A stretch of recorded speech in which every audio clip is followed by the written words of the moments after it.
पुढील कार्यक्रम प्रसारित करणारे आहेत जॉयस्मेर मिनिस्ट्रीचे मित्र आणि भागीदार.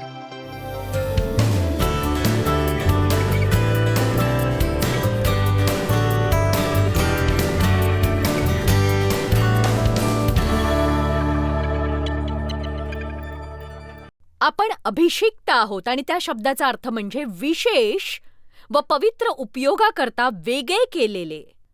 हा माझा ग्लास आहे या अशा सभांसाठी, आणि आम्ही त्याचा वापर इतर कशासाठीच करत नाही. ऐकताय ना तुम्ही? या ग्लासमधून पिणारी मी एकमेव मनुष्य आहे. आता हे खूपच साधं उदाहरण आहे, पण ते केवळ माझ्या वापरासाठी वेगळं ठेवलेलं आहे. जरी तो केवळ ग्लास असला तरी लोकांना माझ्या ग्लासप्रती आदर आहे. किती जणांना हे कळतंय? पण परमेश्वर काय म्हणतोय याचं हे खरंच खूप वाईट उदाहरण आहे. आपण वेगळे केलेले आहोत, त्याच्या वापरासाठी अभिषिक्त केलेले आहोत.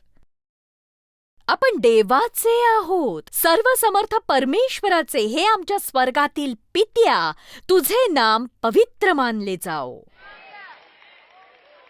तुम्ही ज्या पद्धतीने प्रभूची प्रार्थना सुरुवातीला करायचा तशीच आता करणार नाही.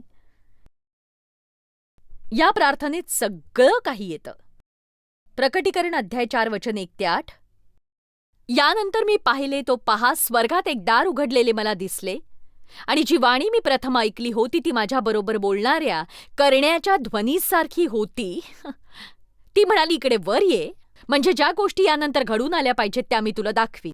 लागलाच मी आत्म्याने संचरित झालो. तो पहा, स्वर्गात राजासन मांडलेले होते, आणि त्या राजासनाजवळ कोणी एक बसलेला होता, आणि जो बसलेला होता तो दिसण्यात यास्पे आणि सार्दी या रत्नांसारखा होता. राजासनाभोवती दिसण्यात पाचेसारखे मेघधनुष्य होते.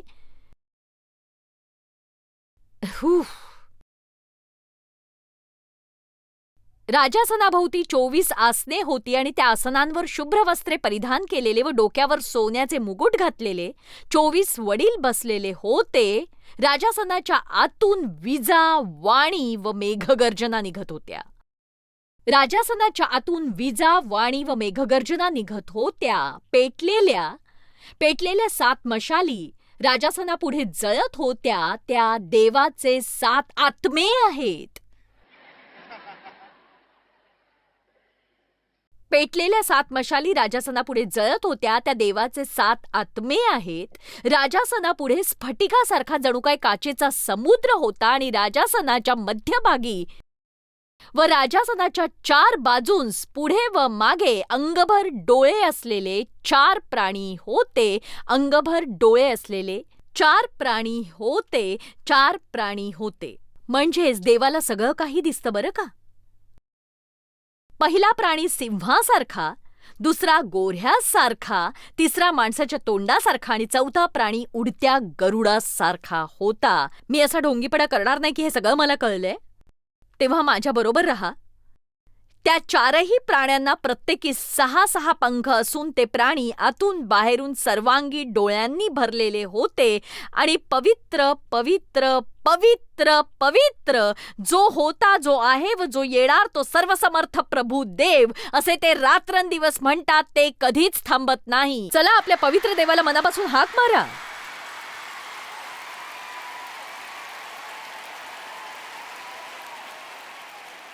आता मी यापुढचं सगळं बसून सांगते. मी जरा बसले तर मला जरा बरं वाटेल, नाही का? बसू ना? तर ऐका. जर आपण खरंच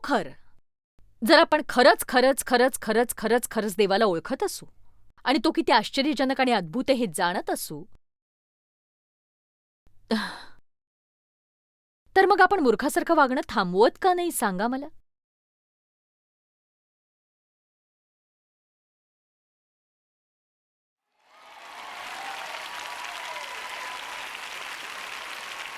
म्हणजे अगदी साध्या गोष्टीपासून सुरुवात करूया ना, की जसं की आज मी कुठलंही गॉसिप करणार नाही.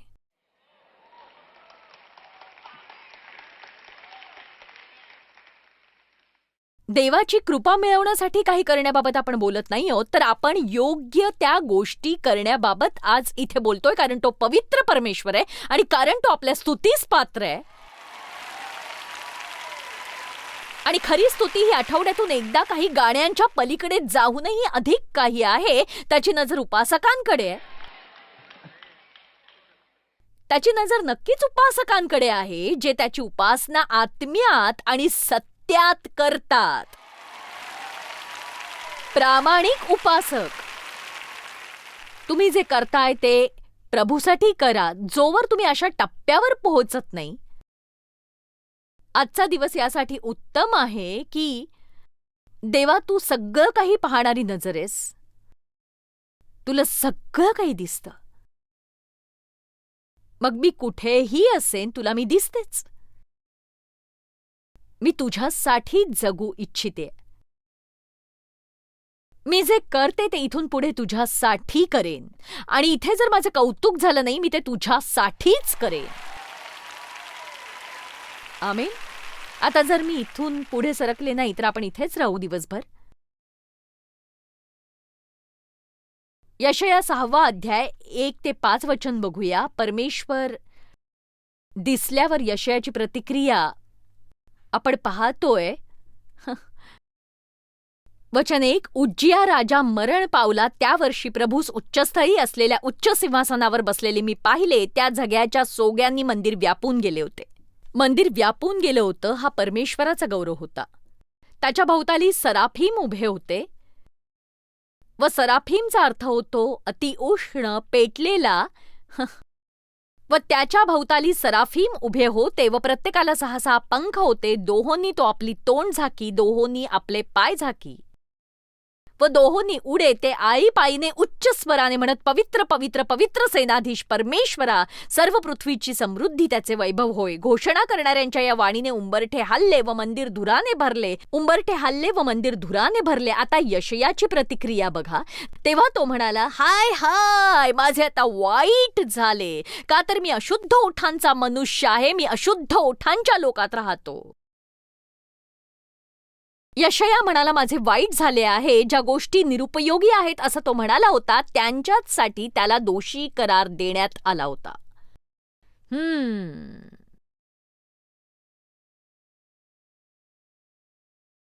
जर समजा कुणी तुम्हाला वाक्य पूर्ण करायला सांगितलं, देव काय आहे हे तुम्हाला पूर्ण करायचंय. लोक काय म्हणतील की देव चांगला आहे, देव प्रेमळ आहे, देव दयाळू आहे, देव कृपाळू आहे, देव क्षमा करणारा आहे, देव अद्भुत आहे, देव पवित्र आहे. पण असं कोणी म्हणेल का की देव हा भीतीदायक आहे? बघा, तुमच्यापैकी कित्येकांना तर समजलंच नाही. पण ही एक पवित्र भीती आहे. आणि असं नाही की देव मला दुखावेल याची मला भीती नाही, तर मी त्याला दुखावीन अशी भीती वाटते मला. मला देवाला दुखवायचं नाहीये, त्याला न आवडणाऱ्या गोष्टी मला करायच्या नाहीयेत, मला परमेश्वराचं मन दुखवायचं नाहीये, तर मला त्याची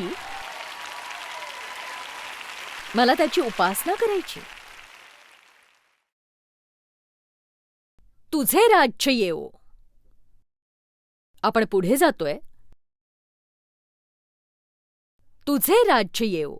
हे आमच्या स्वर्गातील पित्या, तुझे नाम पवित्र मानले जाओ. तुझे राज्य येवो. याचा अर्थ काय? साध्या भाषेत सांगायचं झालं तर मंडळी, आपण हरवलेल्या लोकांची अधिक काळजी करायची गरज आहे. परमेश्वराच्या राज्याच्या वाढीची नाही, किंवा केवळ आपल्याला काय हवंय ते मिळवण्याची नाही.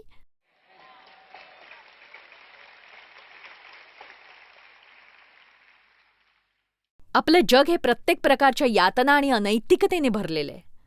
गोष्टींच्या मागे धावू नका. गोष्टींचा शोध घेण्यात वेळ वाया घालवू नका.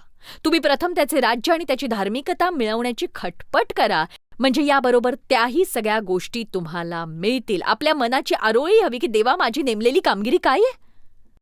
माझी कामगिरी काय आहे? तुमची कामगिरी ही नसेल की तुम्ही वर्कशिप लीडर असाल, किंवा पाळक बनाल, किंवा अमुक कराल, किंवा कुठल्या व्यवसायाचे मालक असाल. बहुधा तुमची कामगिरी चर्चचं शौचालय स्वच्छताही असेल, पण ते हसत हसत करा, ते प्रभूसाठी करा. कारण ते कुणाला तरी तर करावंच लागणार आहे, मग तुम्ही का नाही? आमेन. मला लोक सांगतात तेव्हा मला ते खूप आवडतं. ही माझी कामगिरी आहे. देवाकडून आपली कामगिरी काय हे आपल्याला माहीत असायला हवं. बहुधा तुमची कामगिरी असेल मुलांना सांभाळणं आणि एक उत्तम पत्नी बनणं. बहुधा तुमची कामगिरी असेल तुम्ही उत्तम पिता बनणं, किंवा तुमची कामगिरी असेल चर्चमधल्या एखाद्या पिता नसलेल्या बालकाचा पिता बनणं, त्याचाही त्यात समावेश करून घेणं. देवाकडून तुमची कामगिरी काय आहे? बहुधा ती सार्वजनिक कामगिरी असेल, बहुधा ती खाजगी कामगिरी असेल, पण देवाकरिता जे आपण गुप्तपणे करतो त्याचा मोबदला उघड्यात देण्यात येईल. मत्तय 6. राज्याच्या वाढीसाठी तुमच्या वाटेचं ते करा. आजच्या जगाची परिस्थिती पाहून देवाला तुमचं मन मोडायला सांगा आणि भरकटलेल्यांसाठी मध्यस्थी करायला सांगा. बायबल म्हणतं की सगळी पृथ्वी कणतीये. परमेश्वराच्या पुत्रांच्या मुक्तीची वाट बघतीये. मला तुमचं माहित नाही, पण मी चुकीचं विधान करू इच्छित नाही. मी खुश आहे, पण तुम्हाला माहितीये का, मी इथे खुश नाहीये. मी इथे या पृथ्वीवर संतुष्ट नाहीये. कारण सांगू? कारण मी इथली नाहीये आणि तुम्ही नाही. हे आपलं घर नाहीये. हे पार जाण्याचं एक स्थळ आहे. आपल्याला 100% समाधान देणारं इथे कधीही काही नसणार आहे. तर मग आपण समाधान देणाऱ्या गोष्टी शोधण्याचा प्रयत्न थांबवत का नाही आहोत आणि जे करायला हवं ते करत का नाही आहोत? म्हणजे देवाच्या गौरवासाठी जगत का नाही आहोत आपण?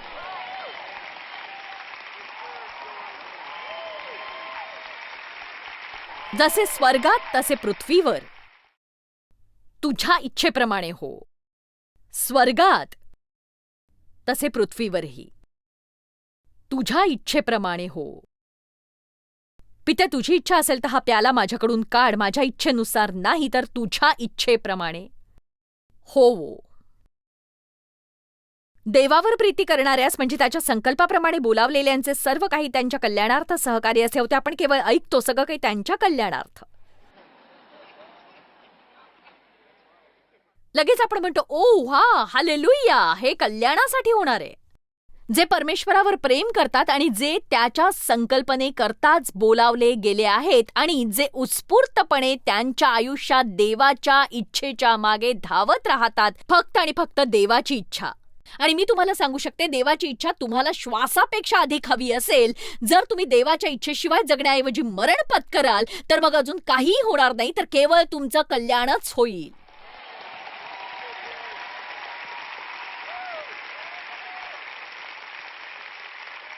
आणि मला माहिती आहे, काही जण माझ्या इतकाच वेळ इथे आहात. तुम्ही असे आहात की जणू काही तुम्ही जगातलं सगळं काही करून बघितलेलं आहे.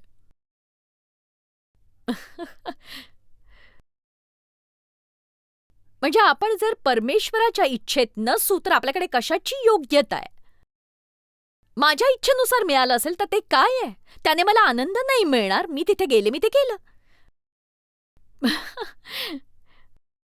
पण देवा, माझं लग्न झाल्याशिवाय मी आनंदी होऊच शकत नाही, नाहीच. पण देवा, आता माझं लग्न झालंय तरी मी आनंदी नाहीच राहू शकत आहे. देवा, मला मूल नाहीये म्हणून मी आनंदी नाहीये. देवा, कितीही मुलं किती त्रास देतात ती मला. देवा, यापेक्षा चांगली नोकरी मिळाली नाही तर मी कशी काय आनंदी राहीन? मोठं घर मिळालं नाही तर कशी काय आनंदी राहीन? काही मिळालं तरी तुम्ही आनंदी राहणारच नाही आहात.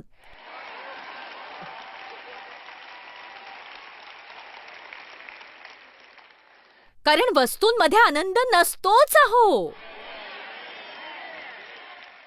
आनंद येशूमध्ये असतो आणि जेव्हा आपण त्याच्या राज्याचा शोध घेतो तो गोष्टींची भर घालतो.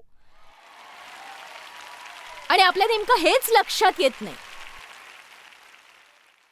माझं काय होतं ते मी सांगते. देवाने माझ्यासाठी काही केलं तरी मला गुदगुल्या होतात आणि तो नेहमीच तसं करतो. पण त्याच्या मागे न जाण्यातच समाधान आहे.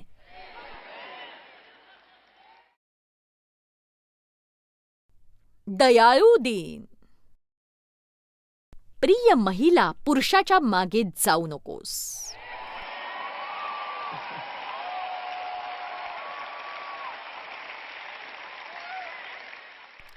देवाच्या मागे जा. तो पुरुषाला तुझ्या मागे यायला लावेल.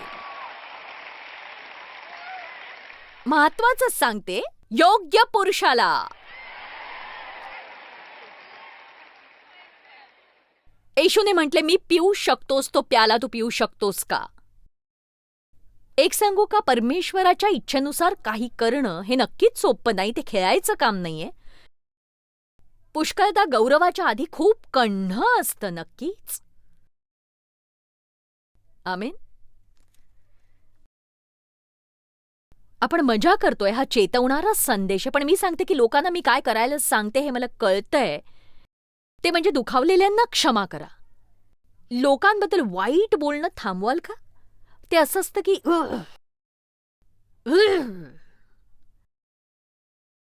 कधी कधी ना तोंड बंद ठेवायला मला माझी जीभ दाताखाली दाबून ठेवावी लागते.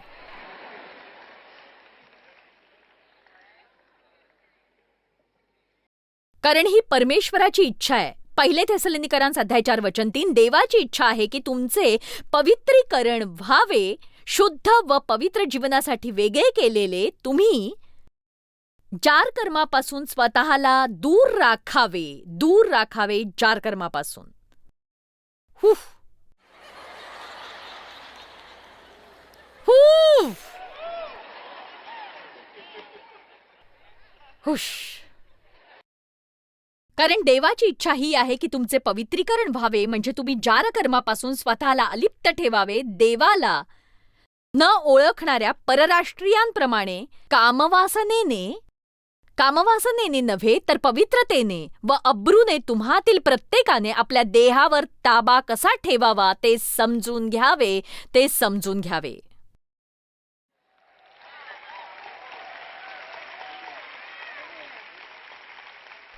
एक सांगू, तुम्ही आज एका पवित्र सभेत आला आहात.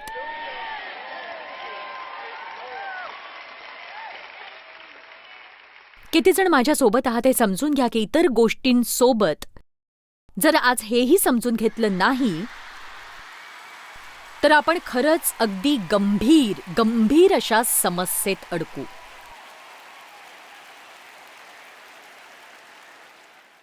कृपा हे निमित्त असूच शकत नाही उथळ जीवन जगण्याचं. खोल जीवन जगण्यासाठी परमेश्वराचं सामर्थ्य आहे आणि देवाची प्रीती अनेक पाप झाकते. पण येशूने म्हटले, तुमचं माझ्यावर प्रेम असेल तर तुम्ही माझ्या आज्ञा पाळाल. तो असं नाही म्हणाला माझं आज्ञापालन केलं तर मी तुमच्यावर प्रेम करीन. देवाचं आपल्यावर प्रेम आहेच, पण आपलं प्रेम जेव्हा आपण त्याची पवित्रता पाहतो ती किती अद्भुत आहे हे पाहिल्यावर, जेव्हा आपण जाणतो की तो आपला पिता आहे, की तो आपल्यात वसतो, आपल्याला कसं म्हणावंसं वाटणार नाही, माझ्या देवा तुझ्या इच्छेनुसार माझ्या आयुष्यात घडो.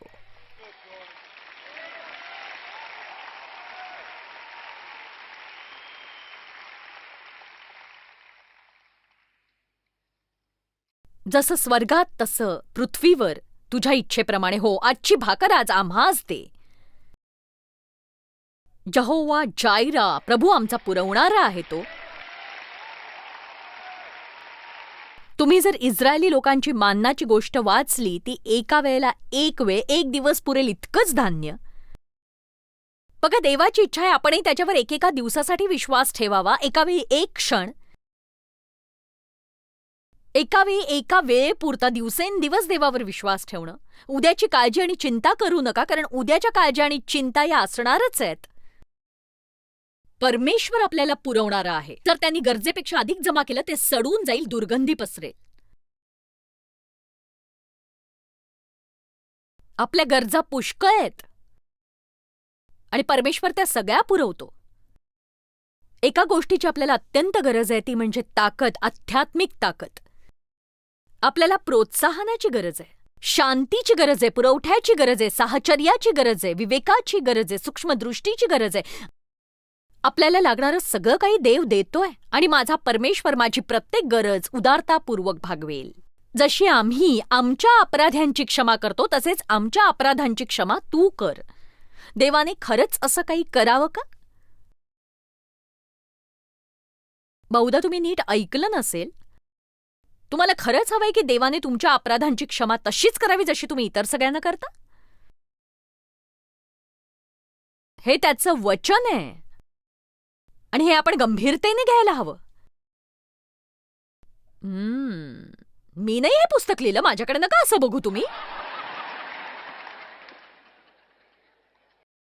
मत्तई अध्याय 6 वचन 12, जसे आम्ही आपल्या ऋणांस ऋण सोडिले आहे तशीच तू आमची ऋणे आम्हा सोड. मत्तई अध्याय 6 वचन 14 आणि 15. कारण जर तुम्ही लोकांना त्यांच्या अपराधांची क्षमा केली तर तुमचा स्वर्गीय पिता तुम्हालाही क्षमा करील, परंतु जर तुम्ही लोकांना क्षमा केली नाही तर तुमचा पिताही तुमच्या अपराधांची क्षमा करणार नाही.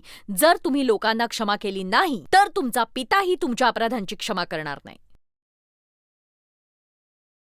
आपण हे नीट ऐकत नाही. ऐकतो का सांगा?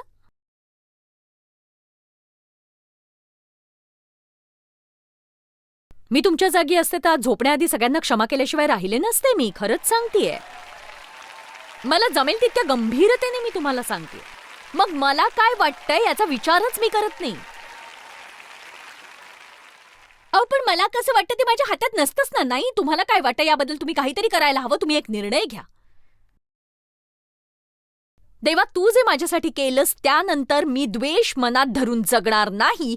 मी तुझी दया आणि करुणा जवळ बाळगेन आणि इतरांविरुद्ध मनात काहीही ठेवणार नाही.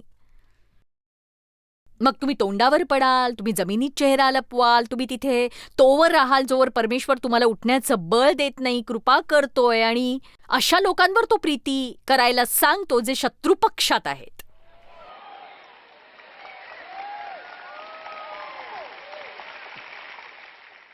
वा, आणखी वेळ असता माझ्याकडे तर आम्हास परीक्षेस आणू नकोस.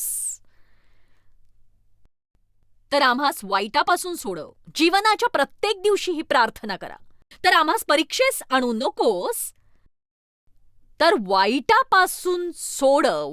गेल्या आठवड्यात एका बाईने मला एक गोष्ट सांगितली. मी सांगू शकते, फक्त मी तिचं नाव नाही सांगणार तुम्हाला. ही बाई अनेक अनेक अनेक अनेक वर्ष ख्रिस्ती होती. मध्यमवयीन स्त्री.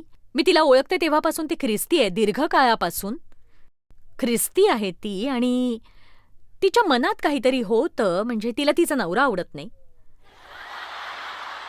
ती म्हणाली, नाही मला तो आवडतच नाही, मला नाहीच आवडत तो. आणि तिच्या लग्नाला 45 वर्ष झाली आहेत, पण तिला तो नाही आवडत. आता तुम्ही माझं ऐका, कारण तिच्या मनात कार्य करण्यासाठी तिने देवाला सोबत घेतलं नाही. एक छोटासा दरवाजा उघडतो आणि एके दिवशी तिच्या कम्प्युटरवर तिला एक संदेश आला एका अपरिचित माणसाकडून. हाय. तिने मोठी चूक केली. तिने मेसेज टाईप केला, हाय. समजूतदारपणा असं करत नाही. थोडक्यात सांगायचं तर तिने मला सांगितलं की त्या माणसाने तिला 2 लाख रुपयांना फसवलं. आणि या स्त्रीचा नव्याने जन्म झालेला आहे, पवित्र आत्म्यात बाप्तिस्मा झालाय, ती चर्चला जाते.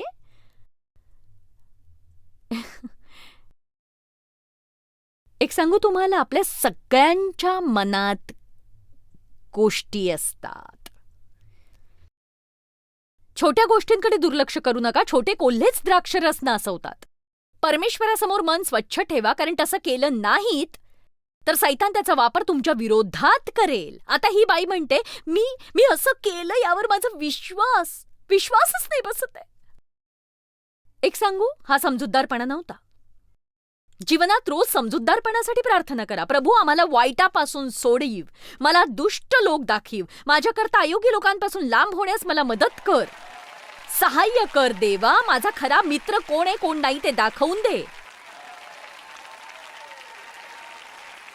मला मदत कर की मी मोहात पडता कामा नये. शिष्य थोड्या वेळेसाठी झोपी गेले आणि येशू म्हणाला, उठा आणि तुम्ही परीक्षेत पडू नये म्हणून प्रार्थना करा. तुम्ही सगळ्यात मोठ्या परीक्षेच्या तीव्र संघर्षात अडकण्याची वाट पाहू नका, नाहीतर तुम्ही भयंकर भावनिक गोंधळात फसाल. रोज प्रार्थना करा, आम्हाला परीक्षेत आणू नकोस, तर आम्हाला वाईटापासून सोडीव. का? कारण ते करण्याचं सामर्थ्य केवळ आणि केवळ तुझ्यात आहे.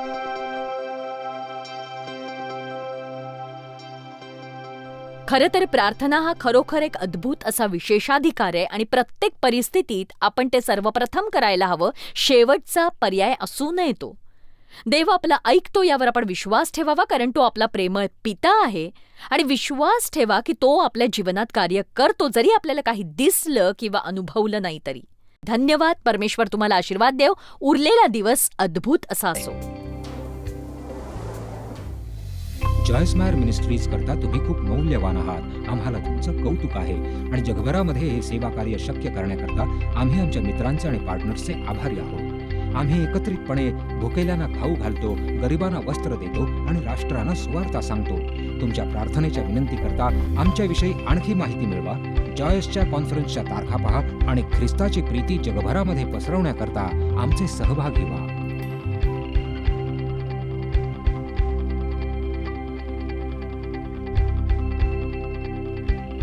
याचा सर्व खर्च जॉयस मायर मिनिस्ट्रीचे मित्र आणि भागीदार करत आहेत.